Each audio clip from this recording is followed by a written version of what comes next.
Hey there, welcome back to Reddit Dating, the best channel for Reddit cheating stories. Be sure to like, subscribe, and hit the bell notification for more stories like these. Now, let's get into the video. I've abandoned my family, and I'm fine with it. I'm composing this from my RV outside a cafe with free internet service. I've gone over this in my head a million times, but I assumed writing it down might help me clarify my thoughts.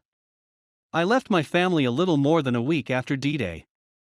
My wife is 36 years old, I am 37 years old, and my daughter is 13 years old. It's been nearly 6 months since that day.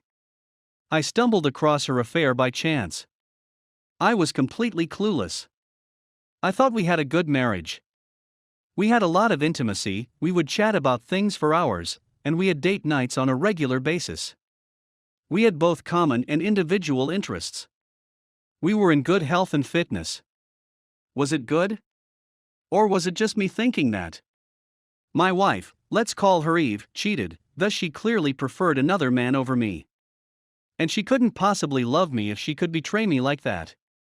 I was thinking she was my best friend, but it turns out she wasn't. In retrospect, I can see that I was probably seeing everything through rose-colored glasses. I honestly thought my family cared about me. I thought I was adored. I guess I was the fool. I arrived home late from work because I had to attend a safety training class. She was dozing on the couch when a message with emojis appeared on her phone. Emojis like the ones I'd use if I texted her? I snooped around and discovered what had been going on for at least 5 months. I knew the AP, let's call him Adam, because he was a co-worker of hers. I'd even been to his house for a barbecue and met his family. He was married with 3 children. The youngest is only 2 years old. Something just clicked in my thoughts as I was reading the messages. It drastically altered my life. I went from adoring Eve more than anything to hating her to becoming blank when reading their letters. It's not just about her, it's about everything. I went to bed completely numb, took pictures of the messages, and didn't sleep at all, only stared at the ceiling. Eve was the next day, and I went to bed without disturbing her. She complained of neck ache as a result of lying on the couch all night. I wasn't really paying attention, I just recall thinking that everything seemed muffled, like if someone had turned down the volume on the universe. I was taken aback by how little I cared. I felt almost nothing. Shouldn't I be angry? I didn't say anything at breakfast as my wife and daughter talked. They didn't seem to notice anything out of the ordinary about me. Or even acknowledge my existence. But I wasn't feeling like myself. I felt like I was someone new, someone I didn't know or understand, dressed in the old me suit. I went through the motions of daily life, went to work, and did all the usual things. The only change is that I kind of stopped speaking. Unfortunately, I realized that no one seemed to notice. It's as though I never existed. I began to realize that Eve and my daughter did not truly love me. I was in the house with them, but they didn't really interact with me unless they needed something from me. They spoke at me rather than with me, if that makes sense. I'd experienced these agonizing aches that would come and go. They would utterly overwhelm me at times. I wasn't feeling well. I wandered around like this for 5 days before Eve asked if something was wrong during dinner. I think I only said 3 words to her and my kid during that time. I didn't even respond to her query. Instead, I made a I'm fine / don't know face and started eating. She seemed to be fine with it. I didn't go to work the next day. I work for the local power company, where I fix power lines and other things. I brought several miscellaneous items as well as my camping / hunting gear. I didn't have much of a plan. I put it in my car and drove about the neighborhood for a time, eventually ending up at the kitchen table, waiting for my wife to return home. She arrived home with a few bags of goods and began unpacking by telling me about her day. I was just sitting at the kitchen table in agony. Apart from a brief glimpse when she entered the kitchen, she didn't even look at me. Daughter came in and did the same thing. Their backs were turned to me, and they were discussing some trivial item for sale. I've never felt so rejected, undervalued, or alone in my life. I felt completely invisible, as if I weren't there or didn't deserve to be acknowledged. I was reflecting on our lives, and all I could see was that they didn't give a damn about me. They probably never did because I was just a bystander in their lives. They didn't care about me. I was a useful and convenient prop. I was hit with a wave of anguish, cried, but they didn't care, so I became enraged, very enraged. I rose up, grabbed a glass of water, and threw it hard at the tiles over the sink. It just blew up, and glass fragments showered down on everything. They both whirled around, furious with the H. When they saw my distorted tear-soaked face, they froze, unsure what to do. It was awkwardly quiet for a long time before I spoke. Eve, I know everything about your infidelity with Adam. I was astonished at how clear it came out because I was clenching my jaw so tightly that it hurt. What? My daughter asked Eve. Is that correct, Mom? Eve began to try to explain. She gave me a short glance and replied, sorry, I can explain. Then she returned her attention to our daughter, and they began squabbling. It was like if I was invisible or something. Hello. Here comes the glass thrower. After a few minutes of observing their increasingly heated disagreement, I simply walked out and into my car, looking out the window at them as they continued to argue in the kitchen. They had no idea I had left. I remained there for a few more minutes before giving up and driving away. Eve tried to phone me after about 15 minutes, then call after call after call, then a deluge of texts from both of them. I simply ignored it and ultimately shut off the phone. The following day, I took half of our money and called my supervisor. I told him I wasn't sure when I'd be returning. He told me I'd be fired if I didn't show up. I simply said okay and hung up. I simply didn't care. When I arrived at Adam's residence, his wife opened the door. I handed her a copy of the mails and told her about Adam and my wife's activities. I left her sobbing on the stairwell. At the end of the day, I found myself at a small hotel on the outskirts of town. The next few days were a jumble as I tried to make sense of everything. I didn't make any significant progress. I was mostly staring at the wall, trying to come up with excuses not to commit suicide. Eve's older brother is a police officer. We'll call him Bob. I'm not sure if Bob arrived on the third or fourth day. I'm not sure how he found me. He attempted to question me, but I remained silent. When I didn't respond, he informed me that I was under arrest and placed me in handcuffs. However, he did not take me to the station as I had anticipated. Instead, he drove me home.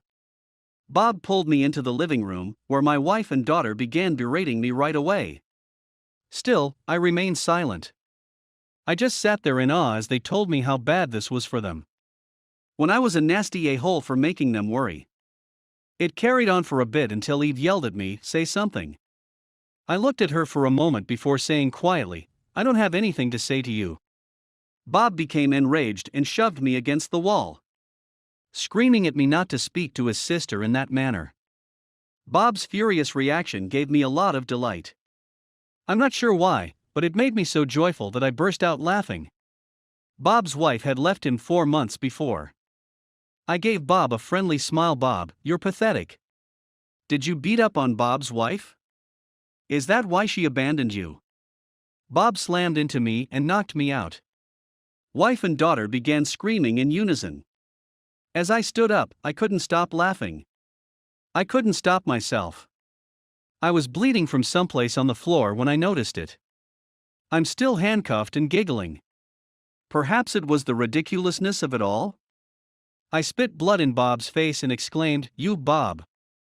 He punched me again, this time hard enough to put me out cold. In the hospital, I awoke. When I opened my eyes, I puked all over the floor, so I knew I'd suffered a concussion. Eve, Bob, and my daughter were present, and they were speaking to me in a way that I couldn't understand. They were ordered to leave by a nurse who emerged. She gave me a pan to puke in and summoned someone to clean up. I told her that my family had brought me here, and that they were not to come close me while she was taking my pulse. That if they came back into the room, I would leave and run. She argued vehemently that running or simply standing up was a bad idea for me. She would, however, speak with security. It was wonderful not to see them again in the hospital. I could finally think, and I felt a little better. I considered reporting Bob in order to get him fired, but it's a small town. His co-workers would most likely cover for him. I pondered addressing my wife, but it also didn't make sense to me. I chose to vanish, to become a ghost, since I didn't want to see these individuals again. I wrote each of them a letter and warned Bob that if he troubled me again, I would report him. I informed my daughter that Eve had deceived me, and that she would no longer have a father. I wrote a lengthy letter to Eve. I made an effort to be as practical as feasible. I told her I was going to sell the house, that I wouldn't be paying the mortgage or utilities any longer, and so on. I told her that reconciliation, or even contact, was out of the question, especially since she had sent her brother to drag me back and beat me senseless in front of them. I emphasized that I will never do anything for her again, so if she wants a divorce, she must organize it herself. I told her I was going to vanish and didn't want to be discovered. That if she interferes with my life again, I will commit suicide. That we'll never talk again. I concluded by expressing how much she had hurt me. I really regret saying that final phrase to her. It's as if I let her steal a little more of me, as if I let her cause me a little more agony. In the hospital, I devised a plan to vanish, and Eve gave the hospital some new clothes, which they forwarded to me. Then one evening, I simply exited the rear fire escape. I set off some type of alarm and panicked a little, but happily no one stopped me. I returned to the motel to retrieve my car. I exchanged it for a modest RV and took off. I recently purchased a new phone. My father was the only person I called.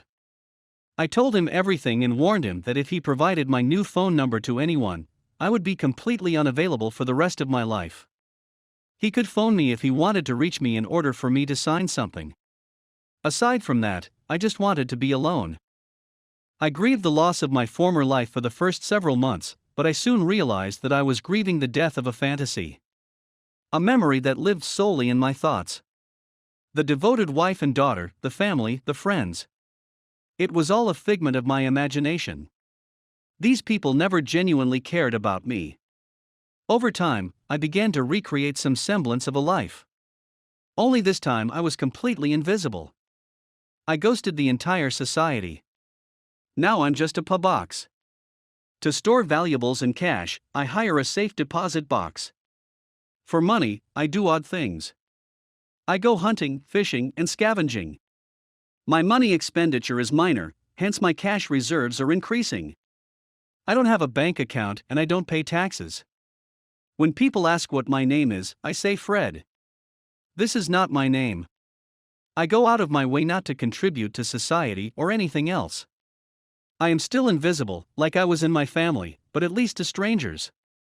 Not those who claim to adore me. To be honest, I kind of like it now. I make my own beer, I travel, and I have no obligations.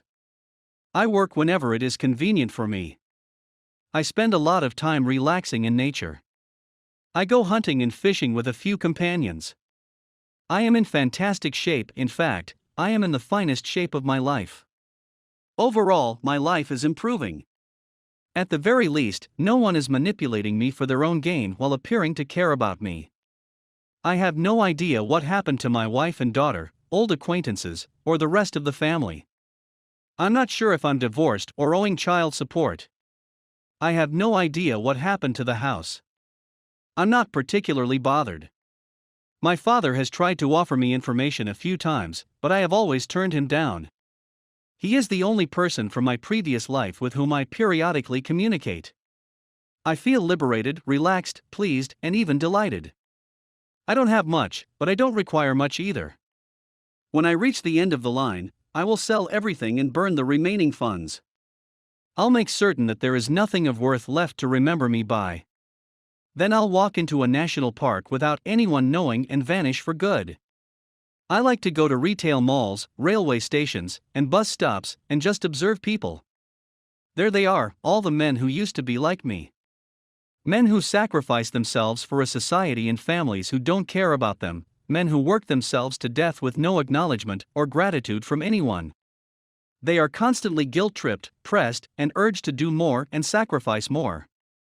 More and more meaningless rubbish, designer clothes, a bigger house, more of this and more of that. Never received a thank you, no expression of gratitude or appreciation.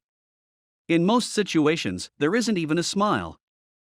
They try to deceive themselves, just like I did, by refusing to accept reality. But I see it in them, just like I used to, and they know it deep down.